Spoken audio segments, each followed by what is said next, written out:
Та-та-та-та. Та-та-та-та-та. Вообще, с этого здания началась история этого города. Это Города Санта-Барбара. Города Санта-Барбара, да. Путеводитель, я посмотрел, он называется на русском языке «Церковь Святой Варвары». Вот Санта-Барбара, собственно, она и есть. Это католическая церковь, которая была... Это первая постройка в этом месте, которая была сделана в 1786 году, если я не ошибаюсь. А кто пригнал? Испанцы? Это испанцы. Испанская инквизиция, колонизация, вот это все. То есть католичество распространялось по миру, и вот это их форпост здесь. Саша, что-то мне это напоминает. Сериал «Санта-Барбара» — это был первый американский сериал, который появился в... Который разъебал. Ну да, вообще, который всю просто... нашу публику. Да, который просто стал, ну, таким феноменом, да. Там потом актеры из этого сериала еще, лет 10 ездили в Россию, собирали просто аншлаги, причем там, ну... Они даже, по-моему, там только уже под конец начали петь, они просто появлялись на публике. И вся, так сказать, в любом городе Российской Федерации, и просто собирали огромные толпы людей. Просто своим одним появлением. Вот это был, конечно, такой культ своеобразный. Это вот начало этого сериала, оно как раз вот... Под музыку. Под музыку. Вот это, да? Та-та-та-та, та-та-та-та-та. Юрий будет дуть будет Юрий. Саша, а почему я столько лет ходил на твои концерты в России, а теперь ты живешь в Штатах, и мы пишем интервью на фоне звука вот этих холодильников в этом баре? Ну, 5 лет назад я эмигрировал в США. Ну, назвать это прям эмиграцией я бы не взялся, потому что я где-то пополам провожу время в Америке и в России. В России я бываю весной 1,5 месяца, 1,5 месяца осенью, и летом 2-2,5 месяца. То есть в общей сложности в России у меня получается столько же времени я провожу, сколько и в США. А здесь, в США, в Калифорнии конкретно, в городе Санта-Барбара, живет моя семья, моя дочь и жена. И здесь мой дом теперь, потому что за 5 лет я привык к этому месту. То есть если поначалу я приезжал сюда и думал, о, в интересное, хорошее место приехал, какое необычное, там все не так, как у нас, или там много что не как у нас, то вот где-то года 3 назад я начал приезжать сюда и чувствовать, я прилетел домой, я вернулся домой. Почему ты свалил? Я не свалил, то есть я, как уже подчеркнул, да, я, в отличие от русских писателей в изгнании, я человек, который в силу, я не знаю, это счастье такое, да, я могу на самом деле и в России жить, и в Америке. И меня спрашивают часто, а ты вообще скучаешь по России? Ребят, я не успеваю соскучиться, я каждые 2-3 месяца вас вижу, езжу в Томск, в Омск, в любимый Челябинск, везде бываю. То есть ты рубишь бабки в России, Ага. а живешь в Штатах. Да, теплее, плюс 20 и все остальное. Я гастарбайтер наоборот, да, то есть гастарбайтер приезжает в более богатую, более развитую страну, чтобы зарабатывать там деньги, и в свой аул отправляет денежку, чтобы всем там могли жить. А я наоборот, я гастарбайтер наоборот, да. Комфортно ли тебе в этом? Ой, очень. Просто мне даже стыдно немножко, что настолько мне комфортно. Но, чтобы, так сказать, не предать идеалы своей юности, я очень многие буржуазные вещи, которые здесь доступны, являются как бы нормой. Я их отрицаю. Ну, например, владение личным автотранспортом. Да? Американцем ты не можешь быть американцем, если у тебя нет своей машины. Это как бы, то есть, вот, ну вот так положено, да? Ты американец, у тебя есть своя машина. Ты можешь начинать учиться водить машину в 15 лет. В 15,5-16 лет ты получаешь права, как правило, и начинаешь ездить по Америке. В Америке в свое время, когда у них были плохие времена, и было мало рабочих мест, они вместо того, чтобы раздербанить весь бюджет, как нормальные русские люди делают это, да, которые у власти находятся, они создали такую программу «Строить дороги», привлечь людей, у которых нет работы, на строительство, на дорожное строительство. В результате этого вся Америка покрыта дорогами. И если у тебя есть своя машина, ты можешь уехать куда угодно. То есть ты можешь там, просто сесть в машину и уехать в другой штат. А там уже другие законы. То есть хочется тебе в более консервативное место поехать, поезжай там в Техас. Хочешь более либеральное, поезжай в Калифорнию. Хочешь там в центре событий быть, поезжай в Нью-Йорк или в Лос-Анджелес. В этом смысле вот машина, она является как бы таким необходимым, обязательным атрибутом у тебя американцев. У меня нет машины, я не умею водить. Что еще есть буржуазного? Да ничего у меня нет буржуазного. Я на самокате езжу, да, то есть вот я езжу на самокате. Везде, куда надо ехать не на самокате, для меня уже далеко. Вот все, что в зоне достижения на самокате, это вот как бы мое. Если уж у меня нету машины и я езжу на самокате, о чем тут еще говорить? У меня часов даже нет. Юрий будет дуть, дуть будет Юрий. Саша, а что за гигантомания? Вот почему парковочные места такого размера? Ну, тут несколько факторов действует, но я возьму самый простой, самый понятный. Миля в 1,5 раза больше, даже с лишним, чем километр. Поэтому в Америке все вот нужно европейское умножать на 1,5. И дороги шире вот таким образом. И вообще расстояние от места до места. И вот... Там, И люди еще больше. И люди больше, да, в 1,5 раза. Страна великанов. То есть, да, и вот, ну, принято, что должно быть на широкую все, ногу, да. Ну, потому что, в отличие от Европы, где все очень мелко было, да, сюда приехали, когда первые поселенцы, они прям обалдели от просторов, да, сколько вообще земли, вообще никак не освоенный, или освоенный примитивно весьма. И начали там вот сразу там прокладывать огромные дороги, и вот машины делать большие там со временем, и, соответственно, парковки под них. Я говорю, в России, мне кажется, на таком пятачке могло бы, ну, 3 машины припарковаться, ну, 2 уж как минимум. Я не пользуюсь автомобилем в ежедневном режиме. Обычно я работаю водителем в выходные. Но сегодня исключение. Мои кореша из Hyundai выпустили обновленный кроссовер Tucson, и я буду тестить его на городских дорогах. Чтобы тестить было интереснее, мы придумали следующую штуку. Мы посмотрели на карту Москвы и попробовали найти места, где я ни разу не был. После мучительных и долгих поисков мы нашли 3 района, в которых я никогда не был за 31 год жизни. 3.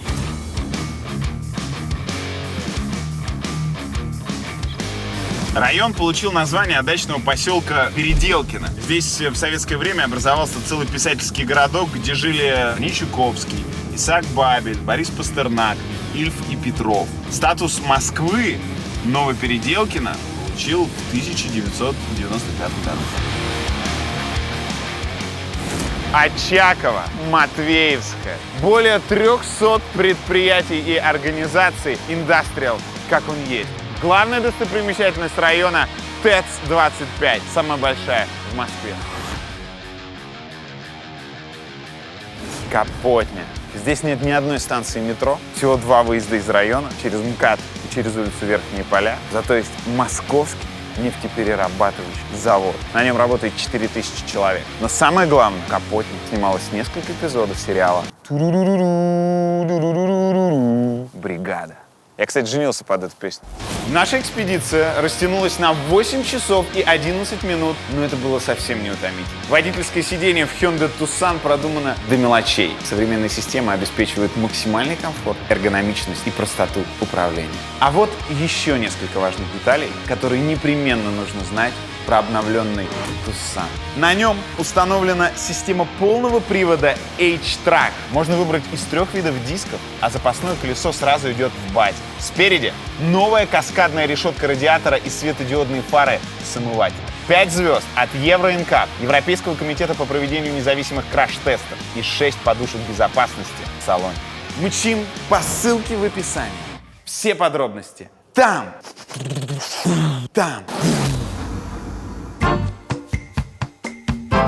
Вы прогремели не так давно клипом «Герой нашего времени». Да, отличное видео. Отличное видео. Во-первых... Первое хорошее видео в истории группы «Наив». Вот мы с тобой до этого чуть-чуть обсуждали. Я полностью согласен, я тогда свое мнение не выразил. У рок-групп, как правило, не бывает хороших видео. У русских? Есть это, у русских очень редко. Почему? Очень редко. Не знаю, вот какая-то карма. У «Наива» это просто, то есть это доведено до абсурда. То есть все наши видео неудачные, кроме «Героев нашего времени». И еще, может быть... «Обыватель» неплохое, мультипликационное видео. Саш, ну вы же спиздили видео. В смысле? Ну а это все видео из хроники, там, канала «России», фильма «Президент». Да, так нет, в этом же это... Я же художник, на самом деле, да, я пост-соцарт, да. Так. И в этом смысле это принципиально важно, использовать чужое, да, и желательно, то есть государственное, оплаченное государством, украсть контент. Вперед ведет нас смелый вождь, самый, а рядом едет, ну-ка глянь, кто там, Золдостанов. Что вам не нравится? Почему вы решили так по таким сарказмом выстрелить? Ну, почему не нравится? Я не вижу там никакого нравится. Это вот как, понимаешь, это как эпос, да, это как слово о полку Игореве, понимаешь? Оно, Это летопись. это летопись, да, это как фотография. Ну, вот ты смотришь на фотографию, ну, что, нравится тебе или нет? Ну, может быть, нравится, может, не нравится, но это вот так есть. Вот я попытался, на самом деле, я вообще думаю, что у художника, если есть какая-то вообще миссия и смысл в его действиях, то он состоит в том, чтобы запечатлеть время, в котором он жил, и там будущие поколения, может быть, как иллюстрацию, да, пролистать его книгу, там, или посмотреть его песню, или там, видео, и понять, вот что это было за время, вот как вот было, да. Вот такая вот летопись, да. Как ты относишься к Путину? К Путину... Герой этого клипа. К Путину, знаешь, у меня очень сложное отношение. Конечно, то есть, ну, понятно, что он диктатор, там, что узурпировал власть, и что он теперь будет в этой власти находиться множество лет, и никогда не уйдет, и никогда ее не отдаст. Это с одной стороны. С другой стороны, вот через 100 лет, например, да, в учебниках истории, я абсолютно уверен, я вот даю сейчас в данном случае такой, как сказать, выступаю в качестве профета, такого предсказателя будущего. Через 100 лет Путин будет в учебниках истории России описан как один из самых либеральных и демократических лидеров нашей страны. Чего? Да, вот так он и будет, на самом деле. Вот Почему? его место в истории будет такое, потому что, в отличие от Сталина, Ленина, царского времени, вот если мы посмотрим на количество людей, врагов режима, которые были убиты, физически уничтожены, при правлении Путина это самое маленькое число. Речь идет о сотнях, может быть, о тысяче человек. Это ничто по сравнению с временами, которые еще помнят наши дедушки и бабушки, когда счет шел на миллионы, причем совершенно невиновных людей, которые вообще никакого угрозы никакой никому не представляли. Они были просто так уничтожены для того, чтобы неповадно было. То есть то, что делает Путин, это крайне такой мягкий вариант именно для России. И я уверен, что когда он уйдет из власти, на его смену придет гораздо более радикальный персонаж. И мы все вспомним о нем и будем говорить, да он же действительно был добрейший человек. Это не отменяет, однако же, что, конечно, он узурпировал власть, захватил ее и никому ее не уступит. Но он, с другой стороны, и заложником является. Он и не может ее уступить. Он будет арестован сразу же, а может быть и убит. Ну, кто бы хотел оказаться в такой ситуации. Юрий будет дуть будет Юрий. Слушай, а город, я правильно понимаю, что он, ну, типа, зажиточный, это богатый Да, город. Это один из самых, наверное, таких богатых городов в Америке. И очень спокойно. Это идеальное место даже быть панку, да? То есть Абсолютно, панк да. живет в одном из самых богатых городов Америки. А это так всегда. То есть, на самом деле, панк-рок, когда он от избытка, да, возникает. Он, когда от недостатка возникает, это уже что-то другое. Панк-рок, то есть, ну, где он появился? В Лондоне, да? Да. Тоже не самое дешевое место на свете. Да и в Нью-Йорке, в общем, Да, группа тоже, Рамонес, да. Так что, то есть, тут, когда есть некий избыток классической культуры, да, всегда появляется какая-то антитеза этому. Панк-рок. Ну, вот, например, панк-рок. Юрий будет дуть будет Юрий. Ты же свалил, в том числе из-за Путина. Ну, смотри, во-первых, я все-таки принципиально противник того, что я свалил. Я не Хорошо, свалил. ты перенес, вот, по-другому. Ага. Ты большую часть своей жизни проводишь, в том числе из-за Путина здесь. Я ровную часть своей жизни провожу вдали от родины, да, во-первых, потому что это самый правильный, самый верный русский путь. Быть русским писателем, музыкантом, философом в изгнании. Бердяев, Горький, ну, кто угодно. Мы можем... Это одна из наших традиций. Хорошо, это ты себя сравнил. Да, это скрепная такая вещь, абсолютно. Она... то есть русский человек и может, на самом деле, посмотреть на свою родину, только выскочив из ее объятий плотных. Потому что, когда ты находишься в ее объятиях, и тебе особенно еще нечем сравнивать. Вот на самом деле коммунисты что они придумали? Да? Они закрыли страну, обнесли ее флажками и никого не выпускали. И с утра до вечера рассказывали, что мы живем в самом лучшем, в самом свободном мире из тех, которые существуют. Что да, у нас есть какие-то недостатки, и не все у нас еще там хорошо, но в остальных частях света вообще ужас просто. Голод, нищета и вот это все. И когда ты не можешь поехать и проверить сам, ну, ты начинаешь так думать, да, ну, действительно, партия только и это с утра до вечера и думает о том, чтобы сделать нам хорошо. И как только вот эта монополия на пересечение границы рушится, и как только люди начинают уезжать и сравнивать с другими местами, все, то есть уже никакого порядка не будет. Я на самом деле, и вообще моя семья находится здесь в первую очередь из-за дочери, да, то есть что произошло? Она до 5 лет жила, она родилась в России, и до 5 лет жила в Москве. Но потом стал вопрос, куда идти в школу, да? Русский язык она в достаточном объеме получала от того, что она вообще находилась в Москве, что все ее друзья русскоговорящие. Все замечательно, но просто в этой схеме она не получала своей американской, своих Твоя 50. жена американка. Моя жена американка, да. И поэтому дочь моя не получала своих 50% англосаксонской культуры, скажем так. Стал вопрос о том, где ей это получать. Я посмотрел в Москве, как обстоят дела с этим. Хорошая школа, англо-американская школа есть в Москве. Это $40 тысяч в год.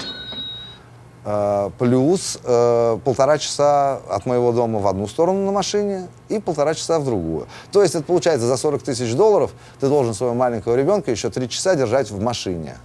Вместо того, чтобы там он, ну, не знаю, бегал по улице, рисовал, там, отдыхал.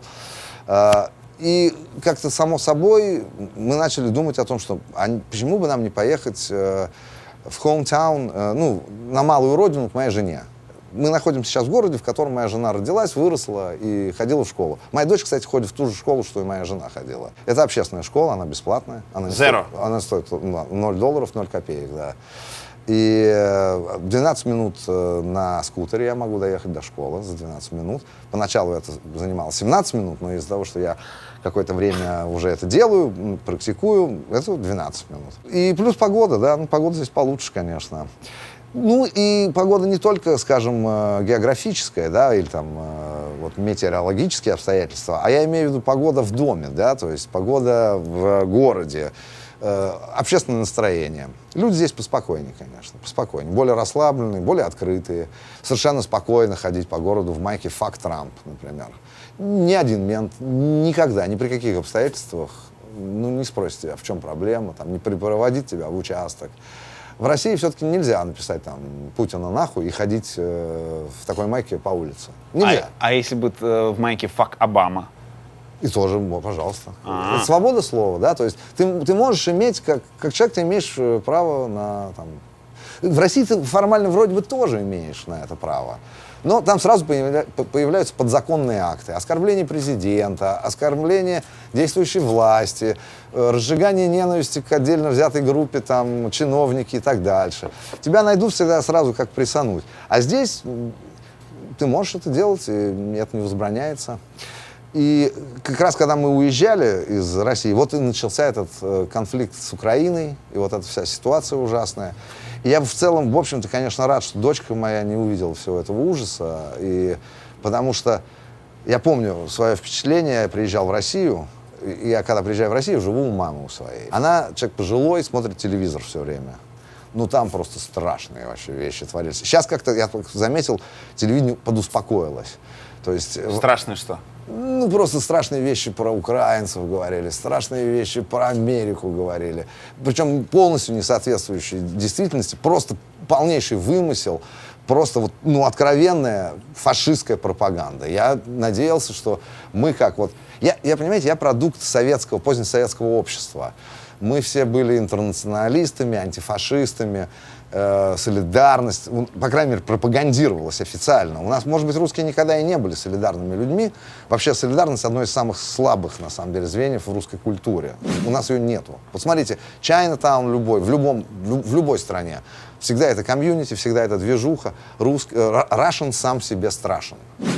Русский человек, ожидает самого худшего именно от русского. То есть, по крайней мере, это распространенно очень. Мы не солидарны. У нас нету... Где Russian Town? Где? Покажите мне. Нигде нет. Мы рассредоточены везде. У нас нету... Мы не хотим, на самом деле, мы, вырвавшись из России, мы никогда не хотим вместе тусоваться с русскими. Мы будем тусоваться где угодно, но не с русскими. Хотя, конечно, есть там и Брайтон-Бич, там и все такое, без сомнения. Это единственный пример. Да? Ну да, но это редкий пример, и он, на самом деле, скорее... То есть он подтверждает правила.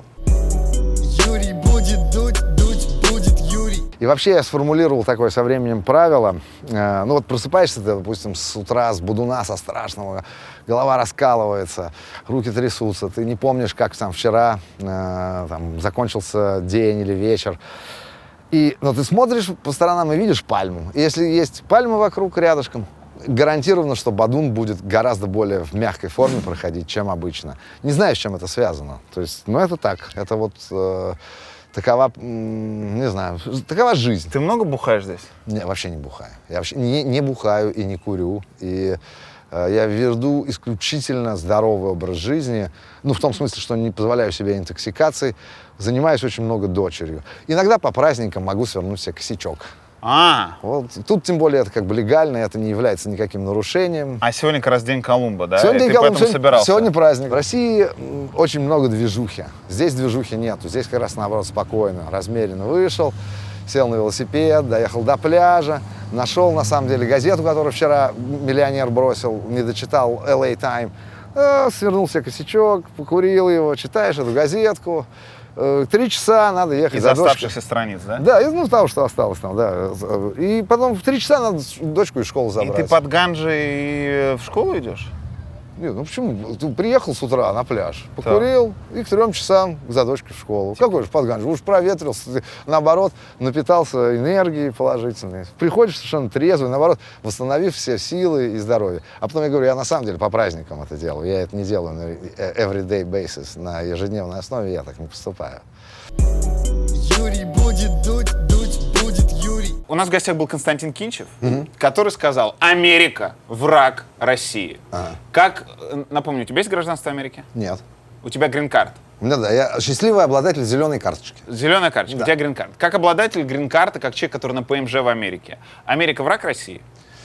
Ну, понимаешь, у Америки столько врагов, Россия в этом списке одна из. Это мы склонны, как русские люди, да, которые, тем более, еще 70 лет в одном котле, в котле закрыли и не выпускали никуда, мы склонны переоценивать свою роль в мировом, так сказать, масштабе. Нам кажется, ох, они в Америке только и думают, а мы вот сейчас, они там против нас санкций, а мы сейчас тоже им не разрешим к нам ездить. Вот их тоже в список внесем. Вот, посмотрим, как они завертятся, как ужин на сковородке.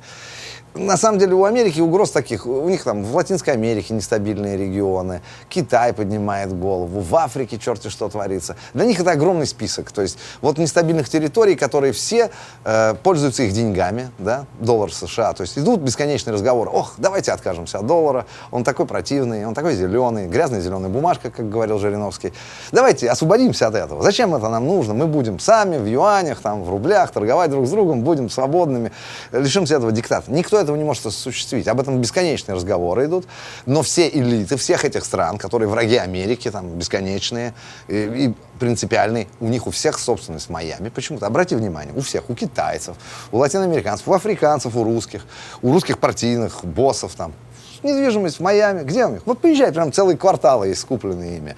Я всегда думаю, что есть какая-то такая, ну, какое-то лукавство. Да, небольшое лукавство, когда вот это обвинение Америки о том, что она враг и так дальше.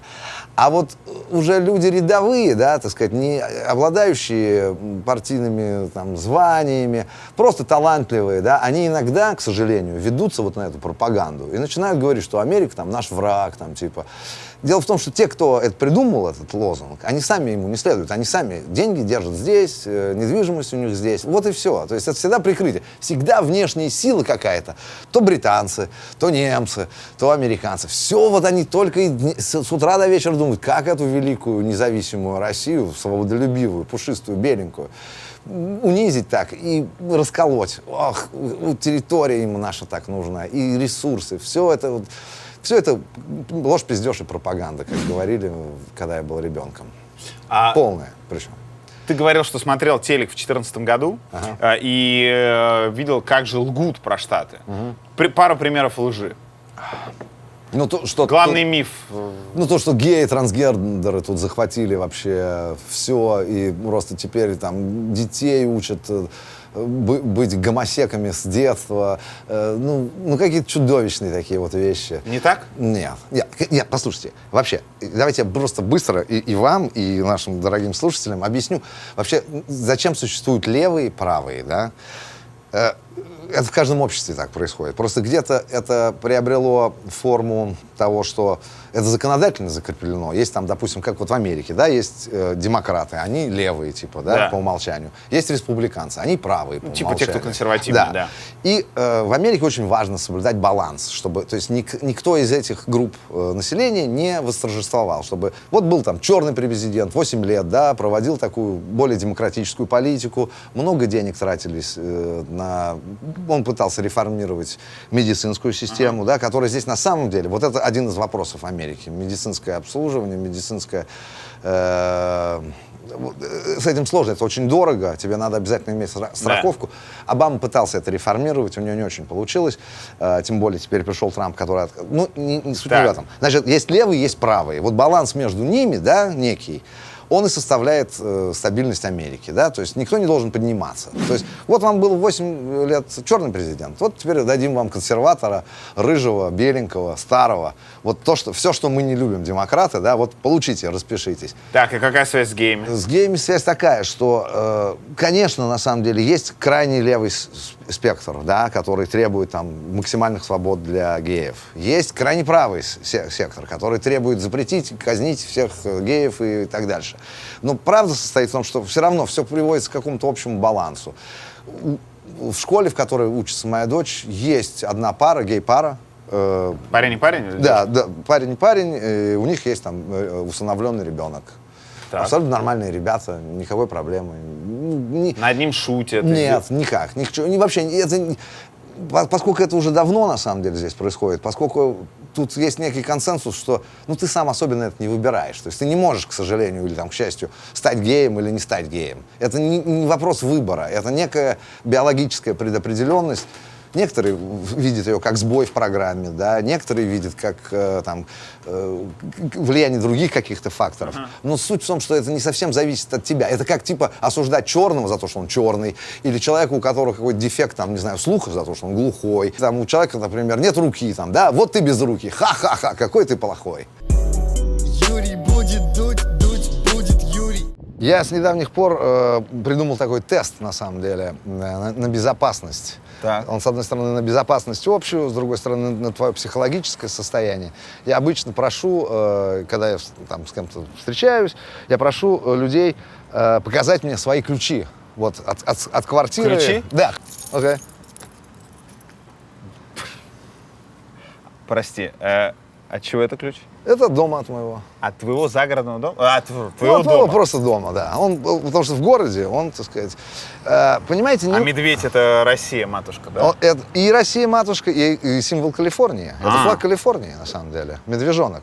Блин, это... Я же тоже медвежонок. Я такую песню писал, когда был Медведев президентом. Ага. Я писал песню «Я же тоже медвежонок», но потом что-то как-то она не заладилась, и так я ее не дописал. Но он еще будет же, наверное, президентом опять. Они же меняться там должны все время. И поэтому еще она может состоиться. Ты вставляешь? Да, открываешь и заходишь в дом. Да. Мы в России, в Москве, по крайней мере, живем как в сейфах. Потому что, когда показываешь вот эти ключи, знаешь, такие большие ключи, там, они, вот здесь показываешь, они говорят, о, это от сейфа какого-то ключ, что ли? Они даже не понимают, что ты можешь жить в такой квартире, в которой дверь железная, со штырями, которые входят в стену, чтобы там, если штурм ОМОНа будет осуществлять, чтобы они не могли это сразу сделать. И еще у тебя сейфовые, несколько ключей. Но давай только, чтобы людям не показалось, будто мы в раю. Ага. Вот, но все-таки я все должен подвергать сомнению. Понимаю. Мы говорим про конкретные районы штата. О, ну конечно. Есть районы, где нужны замки ключи гораздо больше. Более серьезно. Нет, мы просто в деревне, в счастливом месте. Просто да. Саше повезло. Да, ну, так получилось. Пошли. Юрий будет дуть будет Юрий. Константину Кинчеву мы задавали конкретный вопрос. Ага. Рок-н-ролл на Руси сдох? Каждый сам себе решил после просмотра интервью, сдох он или нет. Ну да. И каждый останется при своей позиции. Тот же самый вопрос тебе. Рок на Руси подох? Ты знаешь, рок вообще в глобальном смысле, не только на Руси, переживает сейчас не лучшие времена. Да? Я как человек, который уже давно этим занимаюсь 30 лет персонально, еще до этого какое-то время просто следил за этим, я вижу вот эти взлеты и падения. Вот, например, 92-й год. Вот это одно из самых кошмарных времен для рока. Вот в России, например, да. Подъем электронной музыки, журнал «Птюч», «Ом». Все они просто абсолютно, для них вот рок это было просто ругательное слово. И ты сам себя, находясь вот в это время в Москве, например, чувствовал второсортным человеком. Все такие актуальные, все такие на электронике, ты говнарь. А ты говнарь какой-то, пиво там пьешь в каком-то секстоне, там что-то играешь, орешь. Как это все не романтично, не круто. А вот мы, молодое племя, новое, у нас новые там идеалы, мы тусуемся в модных местах, и про говнарей вас знать ничего не хотим. Но прошло какое-то время, появился там Мумий-тролль. Уходим, наступят времена почище. Буду использовать примеры русской Да, культуры, чтобы мы они были Россию. понятны, может Да. быть, там более, для русскоязычной аудитории. Появился Мумий-тролль и раз каким-то образом реанимировал, да, рок, а потом еще там как бы там подтянулись другие группы. Все это волнами идет, да, то есть мы не можем знать на самом деле, что будет дальше, но сейчас точно, конечно, не лучшее время. Почему? Потому что это все выродилось в традицию. Вот, то есть пока любое явление является революционным, авангардным, новым, да, это новое что-то, новая кровь, новые идеи. Оно движется, прокладывая себе дорогу через бурелом, не зная, нету никакого магистрального пути. Вот это интересно, в этом есть жизнь, это как бы такое движение. Как только это становится традицией, как только это можно имитировать, как только в Ютубе появляются подробные, пошаговые объяснения, как играть, не знаю... На гитаре и барабанах? Да, все.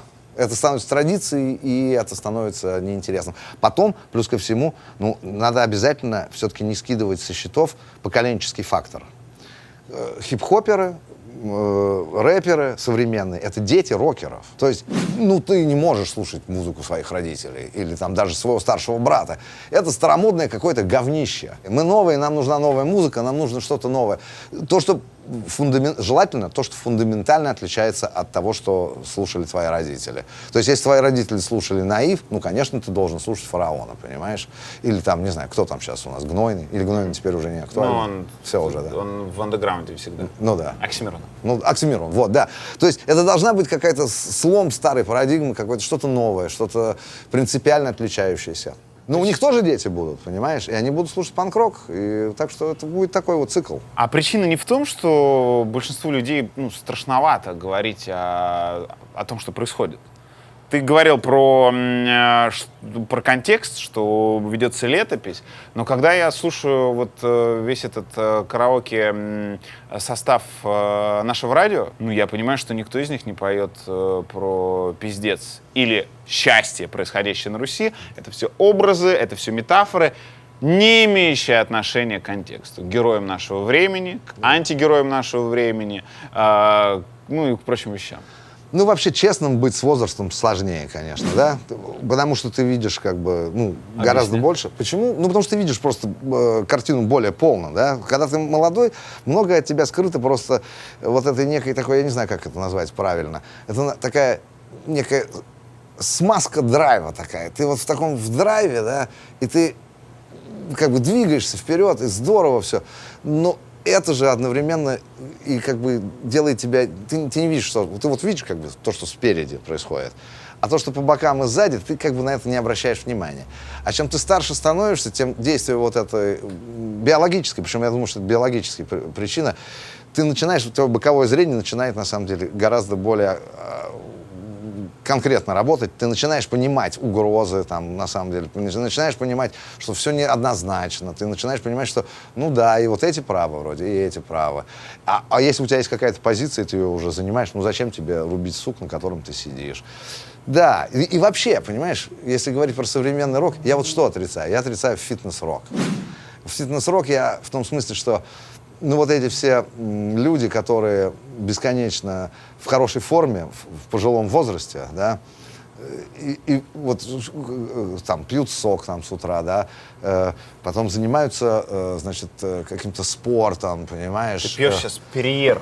У меня, потому что я сейчас в такой фазе. Okay. У меня моя жизнь, она состоит из двух фаз, да, на самом деле.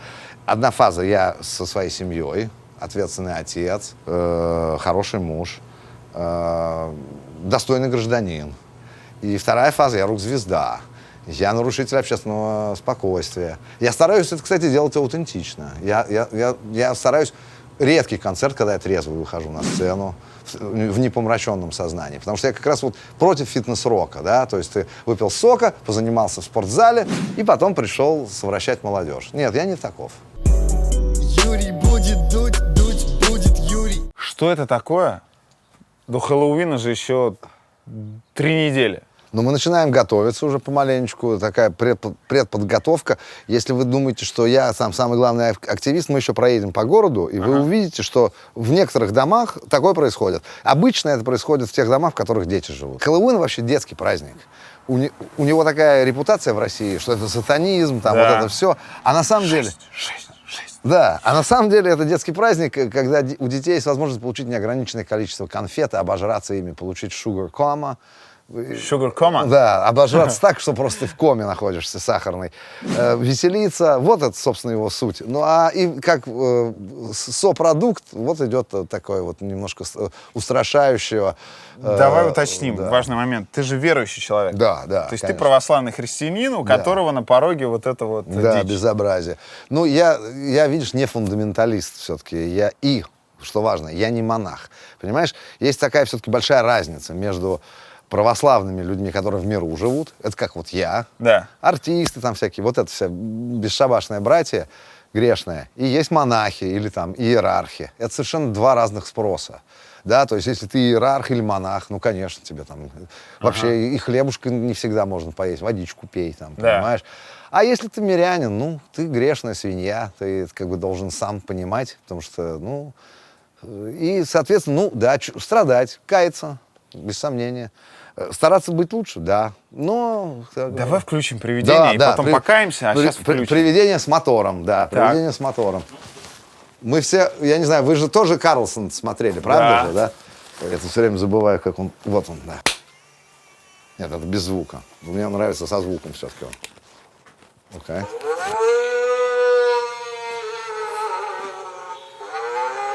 Привет. А он реагирует на мелких, когда они приходят клянчить конфеты? Да. А реально приходят клянчить конфеты? Конечно, да, это обычная практика. Их тут прям толпы детей бегают, они прибегают и говорят «Trick or treat, trick or treat». Give us something good to eat. Да, например. Да. Это я запомнил из школы. То есть прям детские ОПГ, которые ходят и Да. рэкетом И это, занимаются. собственно, ради них все это и сделано. То есть, ну, эстетика вся такого сорта. Юрий будет дуть, дуть будет Юрий. Ты алкаш? Ну, это скорее такой носит у меня алкоголизм мой, он скорее носит вынужденный характер. Именно в силу того, что я не хочу, чтобы, особенно когда это связано с выступлением, с публичным, да, я не хочу, я не хочу делать это нечестно, я хочу это делать честно. А честно это всегда в моем случае, в группе «Наив», которая возникала, ну, мы всегда, мы напивались вообще все время, мы столько много выпили, когда мы были молодыми, и это было всегда, и, то есть, ну и что, а теперь выходить резвым, и что там это, не знаю. Пример главного алкогольного угара в твоей карьере. О, это те концерты, которые я не помню. Вот есть такие концерты, есть несколько концертов в моей жизни, Расскажи. которые я не помню. И вот это, то есть это значит самый лучший концерт был на самом деле. Не факт, что он был какой-то последовательный, там, не факт, что там слова не были перепутаны, но факт, что вот было такое некое художественное и эмоциональное заявление такого сорта, что оно стерло все остальное, да? Я слышал историю про аэропорт и зону досмотра. Ага. А что Ты это понимаешь, было? о чем я? Нет. Вот это, наверное, одна из тех историй. Говорят, что там на металлоискателе тебя попросили раздеться. Ага. Есть легенда, Ага. что на металлоискателе тебя попросили раздеться, и ты разделся догола и сам залез в ту штуку, в которую чемоданы проходят. Вау! Ну, я не помню, но если это я, ну, я вообще горжусь только собой, я только могу гордиться. Я точно, видишь, это подтверждает, что я не обыватель. И ты вместо чемодана проехал, проехал чтобы ты там. понимал, да. Ну, знаешь, Голый, с членом, с жопой и всеми делами. это как-то слишком, прям, я даже, ну, как-то Гордишься собой. горжусь, ну, я бы гордился таким, конечно. Но боюсь, что это все-таки не я, понимаешь, потому что, Ну, такое бы я, наверное, запомнил. Ну, это уж вряд ли, уж это, ну, что же это надо. Они бы не посадили в самолет, понимаешь, еще. И если бы я в таком состоянии был, что я не помнил этого, не знаю, но это круто. Это круто. Зачем ты разъебал гримерку группы «Луна» на фестивале в Малоярославце Я не помню такого. Было такое, да? в этом году? О. Я думаю, что я исключительно хорошо к этой группе отношусь. Мне они очень нравятся вообще. Леня там барабанщик такой молодой парень.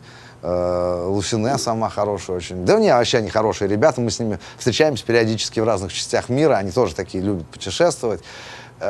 Это скорее, ну, такой максимальный панк-рок респект. Ну, ты был такой. бухим. Нет, это была не агрессия, ты просто был бухим. Да, максимальный панк-рок респект такой с моей стороны. Разнести Типа, гримерку. да, хардкор, гуляй, рванина. Типа. Напомни, сколько тебе лет? Мне 50 лет. На том же фестивале Малоярославца ты выступал, ну ты пьяным вышел на сцену. Ты вот, в общем, ты пел, но когда уронил микрофон, ты найти его не мог какое-то время. Вот это хороший концерт был, очевидно. Слушай. Ты видишь, ты попал на какие-то концерты, на которые действительно стоило попасть. Но звучит все действительно классно, особенно в контексте того, что тебе полтинник, а ты такой, ну, инфантилизм скорее в хорошем смысле этого слова не выходит. Но это же неуважение к публике. Вот смотри, ребята приехали на фест из разных углов, возможно, из городов, куда вы никогда не приедете с туром, и вообще группа не приезжает с туром. А ты вышел просто в срань, в говно, и не спел им суперзвезду.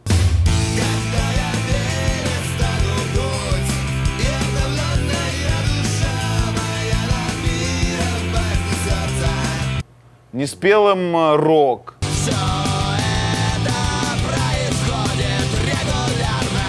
Не спел им ничего. Хорошо, разве это уважение к публике? Разве это быть вместе с рабочим классом, с пацанами, с девчонками?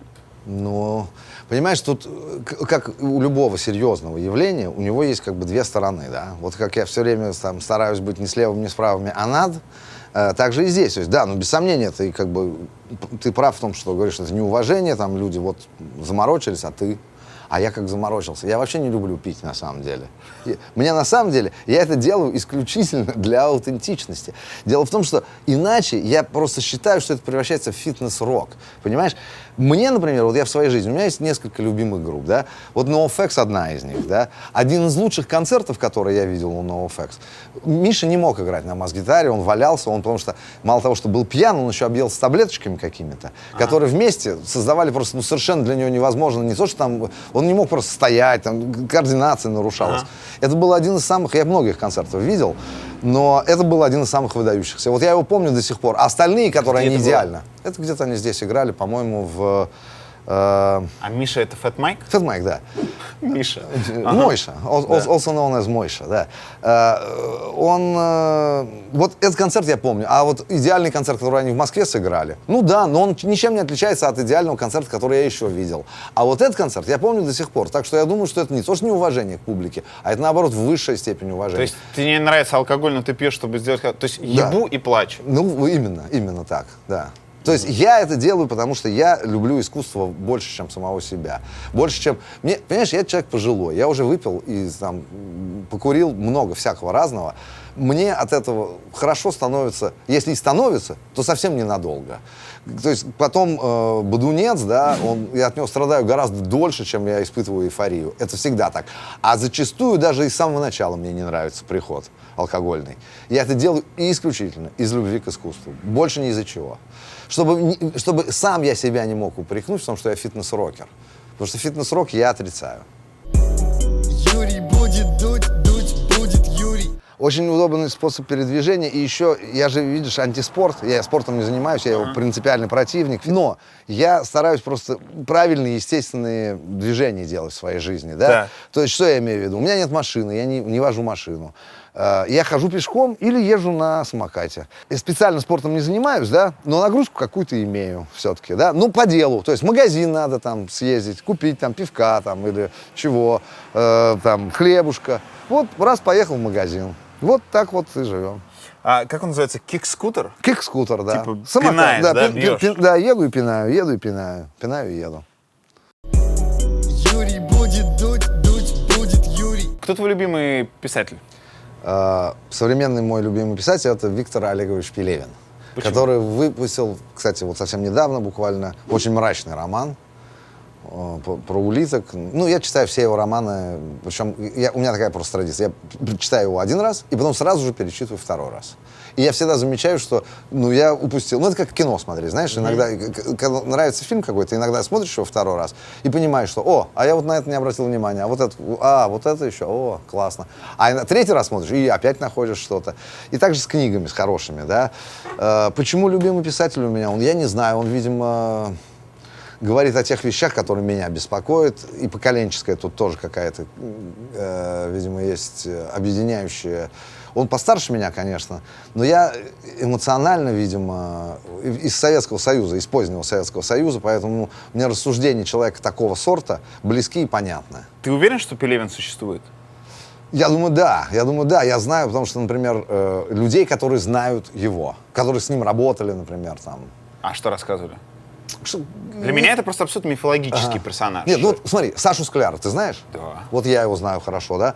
Вот он работал с Виктором Пелевиным, он писал там, на самом деле, музыку под влиянием его каких-то там произведений. И они общались, то есть там пили чай, там обсуждали. Физически общались? Физически, да. То есть не то, что там через интернет кто-то кому-то, а вот прям так вот сидели там. Или есть вот люди, которые, с ним в путешествия ездили, я их знаю, то есть они его видели, то есть он абсолютно реально существует. Вот не как Бэнкси. Вот Бэнкси непонятно, а Пелевин точно есть. Хотя он много сделал для того, чтобы было непонятно, есть он или нет на самом деле. Виктор Олегович, если вдруг вы когда-нибудь это увидите, свяжитесь с нами. Он нет, он не связан. Он, видишь, Пожалуйста, он подайте знак. Мы никак Любая не можем. точка мира, Антигуа, Барбуда, Тонга, любая страна в океане, вы понимаете, мы будем там через 2 дня. Он никуда, он, видишь, он никогда, он взял это, он очень Просто правильно чтобы сделал. блокнот ваш даже снять. Не вас, как угодно, без лица. Мы готовы поговорить просто с телом человеческим. Ну, видишь, он оставляет такой, он очень правильно сделал, да, вместо того, чтобы там, унижаться, ходить на какие-то презентации, какие-то съемки в каких-то идиотских развлекательных программах на телевидении, да, вместо этого всего он просто сидит, занимается своими делами. И получает как раз от этого, то есть в чем его прикольность? В том, что даже непонятно, как он выглядит, собственно, кто это, кто? Никто не знает. Очень здорово, молодец. А к Пелевину и Сорокину, большим русским писателям, есть ровно одна претензия. Они понаписали всякой яркой, зрелищной жести, а потом, вроде бы антиутопической, но потом эта жесть стала материализоваться в современной России. Ну да. Как ты думаешь, это случайно? Или реально кто-то смотрит и думает вот там, и думает, давай угорим так? Да не, именно так и есть, конечно. Так. Это абсолютно. И в этом как раз и дар, на самом деле, художника предвидеть и предсказать, и более того, то есть в современных условиях уже и сформулировать вот этот, да, как бы новый тренд, основные его как бы расписать черты. Роман «Снав» у Пелевина абсолютно же правительский, да, то есть, и там во-первых, начнем с того, что государство, о котором идет речь, называется Украина, да, то есть, это до того, как начался, на самом деле, кризис на Украине, свободу пупарасам, свободу пусирает, да, которая, то есть, он придумывает какой-то концепт, а потом это уже находит воплощение в реальной жизни, да, то есть, да, коррекция происходит, свободу не пупарасам, а свободу пусирает, но все равно звучит даже близко. Да, то есть, настоящий писатель, он не только это предвидит, он еще и формирует реальность, да, а люди, которые принимают решения, они смотрят там, а что прикольно, нормально, давай так. Юрий будет дуть будет Юрий. Сереге, пока мы перемещались, подошел какой-то мужик и попросил купить сигарету. Серега подумал, что так прикалывается, но он достал кошелек и стал реально бакс. Достал, чтобы... Да. Он прикалывался? Нет, он не прикалывался, это распространенная практика здесь. Дело в том, что сигарета стоит довольно дорого. Например, $10. В Нью-Йорк, вот если поедете, там еще и вообще и больше, чем $10 пачка может стоить. Поэтому сигареты дорогие. Поэтому это обычная практика. Можно я куплю у вас сигарету? То есть тебе не нужна пачка, да, тебе нужна одна сигарета. Сигарета где-то стоит там от 50 до $1, на самом деле. Вот ты такую рыночную ее стоимость, может быть, чуть-чуть в пользу округляешь того, у кого покупаешь, потому что, зачем ему продавать? У него своя сигарета есть. Ты ему как бы с небольшим с авансом. Ну нет, не с авансом, как, с чаем как бы, да, то есть ты платишь ее стоимость. Да. Это стандартная практика. Можно я куплю у вас сигарету за $1 там. Это обычное дело. Дорогие сигареты, реально дорогие. Кошмар. Но здесь русская душа не понимает этого. Не понимаю, да, это сложно, Юрий будет дуть будет Юрий. Ты необычный панк тем, что ты всегда был при бабле. Как так вышло? Ну, я не то, что был всегда при бабле. Складывалось такое впечатление всегда. Ну смотри, ты до сих пор, это было событием вообще в ТУСе, когда в начале нулевых, это уже как бы вроде новое время, это не 90-е, но все равно довольно ободранское. Еще только-только вот мы на эти нефтяные деньги приходят в жизнь, в том числе активно гастролирующих групп. Но про тебя уже все знали, что у тебя есть хата на Киевской. И причем доставшаяся, как я понимаю, не в наследство, а купленная за заработанные тобой бабки. Ну, видишь, я в 90-е годы я на самом деле работал в финансовой сфере. Да, я работал в банковской финансовой сфере, я был и трейдером, и брокером. Я в этом смысле капитализм ненавижу не понаслышке, я знаю как бы эти все механизмы, как это работает, как это несправедливо и нечестно. Расскажи, что ты делал, и, во-вторых, почему это несправедливо? Родиной торговал, это называется. Были такие Минфин, да, не, сейчас есть Минфин Bonds. Это такие обязательства государства, на самом деле, выпущенные, номинированные в валюте, в долларах США. Так. И они имеют свободное обращение на рынке. И у них там меняется цена постоянно. То она растет, то она вниз падает. Вот купил, продал там какой-то... А ты был посредником, который помогал это покупать, Ну, продавать? когда я был трейдером, я был там, значит, соответственно, я покупал и продавал, а когда брокером был, да, был посредником между трейдерами, которые продают эти ценные бумаги. Это как раз позволило, на самом деле, инвестировать в группу, на самом деле, на первых этапах. Потому что 90-е годы были очень голодные. Гонорар группы, я помню, там был, ну, реально, ящик пива и поднос с бутербродами. Ну вот такой вот. Ну, такие гонорары были. Причем это где-нибудь концерт на выезде. То есть ты еще должен куда как-то добраться. Иногда там могли даже и плацкарт заплатить, но это вряд ли. То есть всегда это, то есть, как бы твои расходы, да, и доходы такие вот символические. Сколько ты зарабатывал на бирже? Ну, это было 90-е, там, понимаешь, там даже 2-3 тысячи долларов в месяц казались колоссальными деньгами, понимаешь, начало 90-х. Это было, на самом деле, весьма прилично. Мои родители на двоих зарабатывали $300 тогда. Ну, да. То есть Ты был богатым человеком. Ну, как, относительно, да, обеспеченным человеком, но это же, понимаешь, когда ты брокер, ты можешь и потерять какие-то деньги, и трейдером тоже. Это все так-то, да, со стороны-то думаешь, да, ну он ничего себе человек, сколько денег зарабатывал. А на самом деле там, если подумать, ну, там часто ты и в минус куда-то уходишь. Нет, это все сложно. Как на тебя смотрели в ТУСе? Ты зажиточный чувак, по меркам ТУСа точно. Ну, я никогда не злоупотреблял, понимаешь? Я в целом вот и до сих пор не злоупотребляю. Я живу в самом мажорском месте, но я езжу на самокате, понимаешь? Ну, я так всегда и жил. Я никогда не тратил деньги на какое-то показное. И мне, более того... То есть ты жил в крутом месте, но с минимальным количеством мишуры. Ну да, можно так сказать. Почему ты ненавидишь капитализм? Ну, потому что он построен на жадности, да, то есть основным двигателем этого всего является жадность. Я хочу обладать чем-то там, чем другие не обладают, чтобы там думали, вот это, бля, мужчина, понимаешь? Я хочу, да. Мне это не симпатично, не близко. Стоп, но на этом построено, если не величие, то сила страны, в которой ты на ПМЖ. Да, но тут, видишь, тут очень сильный левый лагерь тоже. То есть тут правые сильны, без сомнения. Они привели Трампа к власти, одного из самых уебищных президентов в истории вообще Америки. Позор Америки, на самом деле. Но они сильны, они привели его к власти. Несмотря на то, что 3 миллиона человек проголосовало, на 3 миллиона человек проголосовало больше за Хиллари Клинтон, которая тоже questionable тетя такая. Я не могу сказать, что я в восторге там от нее. Но 3 миллиона, все-таки это немало людей. На 3 миллиона людей больше проголосовало за нее. Но у них такая система, которая позволяет в каких-то случаях пренебречь этими голосами этих 3 миллионов и поставить к власти, например, человека совершенно невменяемого.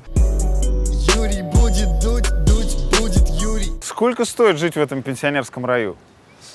Ну, все зависит от того, где ты хочешь жить и как ты хочешь жить.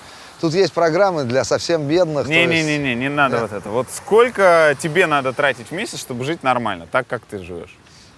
Это $3000, это $5000 в месяц. Ну, смотри, опять-таки, одному человеку, семье, Ну, да? семье. Семье. Ну, не знаю, еда здесь все в гастрономе, да? Она вся дешевле, чем в Москве. То есть, значит, ну, на еду надо очень мало денег. Так, Ну, то есть, по крайней мере, точно меньше, чем в Москве. так, Бензин тоже дешевле стоит. так. То есть, значит, на транспорт меньше нужно денег. Машины стоят дешевле, то есть тоже нужно меньше денег. Что дорого? Дорого жилье. Ага. Особенно в Санта-Барбаре. У вас свой дом или арендуете? Мы арендуем дом. Арендуете? Да, это не наш дом. Дом, на самом деле, стоит, $1 миллион. Вот, ну, любой дом, какой ни возьми, Да. будет стоить $1 миллион. Стоит он столько не из-за... Сама коробка стоит дешево. Тут тепло, Да. тут не нужно строить из кирпича. Тут все дома, на самом деле, все, которые вы дома здесь видите, они все построены из фанеры. Они все То есть исключительно... ногой можно пробивать стену. Можно, да. То есть, на самом деле, это как бы, ну, если поднапрячься, если ты в хорошей еще спортивной форме, давай, я думаю, да, это легко. Нет необходимости, потому что тепло все время. Да. Локация. Да, За да. локацию берут бабки. Да, стоит земля, да? Так, и в итоге снимать такой сколько? 5 стоит? Нет, я думаю, что где-то от 2,5 до 4,5 тысяч долларов. Вот такой дом, как я живу. В зависимости от части города. Смотри, а тебе нормально жить здесь позволяет что? Концерты, то есть ты съездишь в один тур в году с Наивом и можешь Нет. потом жить на эти деньги? Почему я 3 раза езжу в год с 3 Наивом раза в тур? И моя жена работает. Она популярный бизнес-тренер, она путешествует по всему миру. Она порой путешествует по миру больше, чем я. И уж точно по миру, потому что я-то в Евразии в основном пасусь. А она worldwide. И поэтому это другая как бы история. Она по всей планете путешествует. И вот совместными усилиями мы можем зарабатывать достаточно средств для того, чтобы жить здесь и воспитывать дочь. И путешествовать по миру. Коротко, у вас есть клип против Трампа. Этот Трамп нас специально не сводит. Этот Трамп нам покоя не дает. Ага. Чем тебе не нравится так? Он очень противный. Ну, что ж противный? Ну, понимаете, вы издалека на него смотрите, как на какую-то диковинную зверушку, а нам тут приходится с ним жить, он принимает законы, он постоянно в Твиттере, там, на самом деле, постит всякие заявления.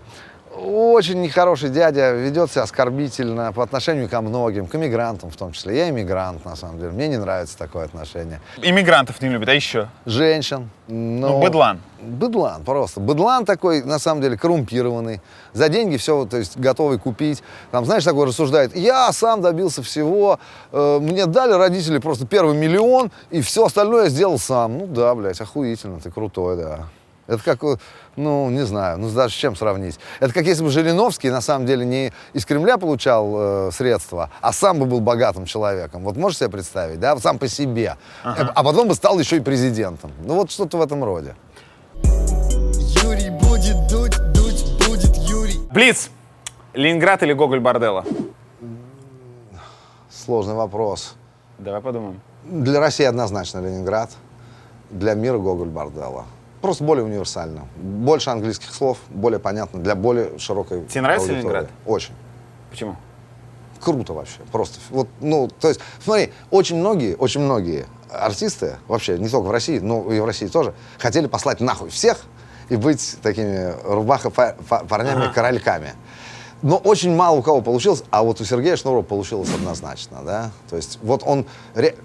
Кто мог подумать в 90-е годы, когда они начинали, что вот шансон такого вот странного разлива с элементами ска и с посыланием нахуй всех бесконечным может стать не то, что там типа популярным и известным, а стать самым главным. То есть какая у нас, по сути, главная группа в России? Вот рок-группа, да? Ленинград. Да, они теперь, конечно, уже скорее более эстрадный коллектив, чем рок-группа. Ну, а тут уже, ну как, ну они во времени принципе, существуют. главная Да, да. Ну, да. Уже безотносительно жанра, да. Где лучше в мире алкоголь? Точно не в России. Точно не в России. Во всех странах, где за взятку нельзя купить справку, он будет лучше, чем в России. В России проблема с тем, что за взятку ты можешь купить справку, которая скажет, это пиво органическое. Этот виноград organic, nice и так дальше. Везде, где можно купить за взятку такую справку, везде качество будет говно. Везде, где нельзя этого сделать за взятку, везде оно будет лучше. Топ-3 лучших фильмов в истории человечества. Ух, Ты фанат кино? ну да, ну хорошо. Pink Floyd The Wall. Есть такой фильм? Да. Не смотрел? Это Прям художественный фильм. Прям посмотри вообще. Боб Так. Гелдов играет главную роль. Боб Гелдов — это из Boomtown Rats такой дядечка. Очень хорошо сыграл. Вообще крутой фильм. Так. «Апокалипсис сегодня». Давайте, может быть, что-то из более современного и поп-культурного. Ну, чтобы все не думали, что я старый дебил, который только знает старое кино и не актуальный совершенно. Вот, смотри, вот был такой, но он тоже старый уже фильм. «Бэтмен», где играл, как он называл? «Темный рыцарь». Вот крутой фильм. Вот там чувак, который передознулся потом, играл. Вот он круто сыграл, конечно, Джокера, вообще. Это вот прям было серьезно. Что такое патриотизм? Добровольное рабство. Это хорошо или плохо? Ужасно. Почему? Потому что люди, власть имущие, выдают свои внутренние корпоративные интересы за интересы нации и часто этим злоупотребляют. Устраивают войны, например, захватывают территории другие, насаждают ненависть. И все это под прикрытием, что это же за березку, за вот это наш воздух чистый, вода наша. А если смотреть не сверху, а снизу? Если я патриот, я раб? Люди, заложники, они очень часто создают и верят в химеры, которых на самом деле нет. Это иногда бывает хорошо, иногда бывает плохо. Вот патриотизм, на мой взгляд, плохая такая химера. Оказавшись перед Путиным, что ты ему скажешь? Предъявите документы. Почему? Ну, у него наверняка не оформлено. Что-нибудь не оформлено, можно доебаться. Где-нибудь что-то не так записано и поставить под сомнение вообще легитимность его действий. Я думаю, так. Юрий будет дуть будет Юрий. Конкурс. У группы Наив есть хит, песня, которая называется «Суперзвезда». И там рефрен «Когда я перестану пить».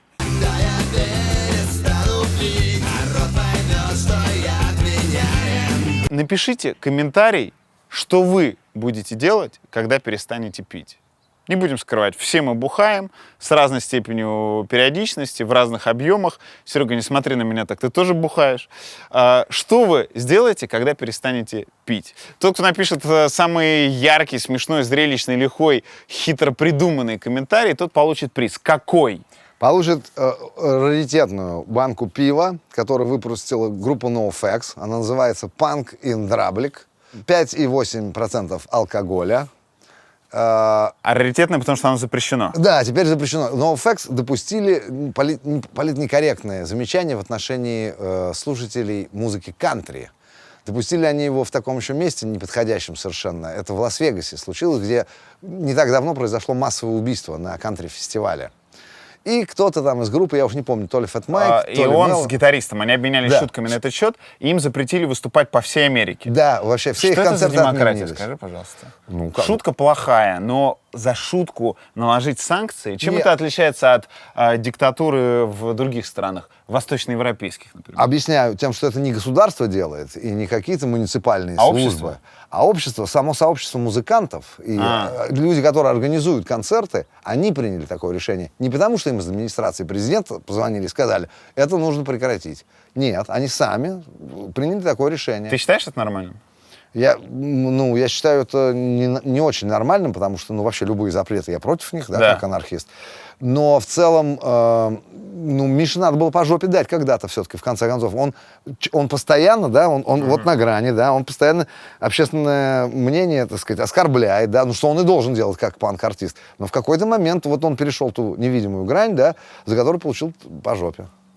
Вот такой вот приз будет, друзья. Везу это в Россию и буду пересылать тому, кто срок годности у него достаточный для того, Да, чтобы успеем. распить это. Пожалуйста, хотел только сказать, пейте холодный, не пейте тепленький. Не-не-не, теплое Пожалуйста. пиво ничем не отличается от мочи. Это каким бы хорошим оно ни было. Саш, спасибо тебе большое за этот день. Спасибо Удачи вам тебе. за внимание к моей Приезжай скромной персоне. в гости Заеду, в нашу как же, любимую конечно. страну. Конечно. Юрий будет